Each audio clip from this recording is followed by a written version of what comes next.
સુપ્રસિદ્ધ યાત્રાધામ ગઢડા ઘેલો નદીના કાંઠે આવેલા પાંડવો કાલીન ઐતિહાસિક નીલકંઠ મહાદેવ મંદિરે શિવરાત્રી નિમિત્તે 11 કુંડી રુદ્રી મહાયજ્ઞ યોજાયો। નીલકંઠ મહાદેવને લાલજી મહારાજ દ્વારા કરાયો અભિષેક, માનવ મહેરામણ ઉમટ્યું।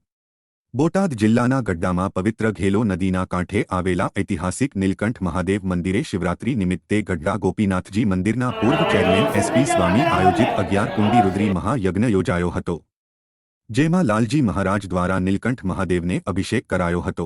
જ્યારે મોટી સંખ્યામાં માનવ મહેરામણ ઉમટ્યું હતું અને હર હર મહાદેવના નાદથી શિવાલય ગુંજી ઉઠ્યું હતું। ઐતિહાસિક નીલકંઠ મહાદેવ મંદિર આવેલું છે। આ મંદિર પાંડવકાલીન મંદિર આવેલું છે। માંડવરાય ઋષિએ પૂજેલા મહાદેવ જે જમીનમાં દટાયેલા હતા, જે ગઢડાના દરબાર ઊંડબાપુને સંકેત થતાં તેઓએ જમીનમાંથી બહાર કાઢેલ અને સ્થાપના કરેલ।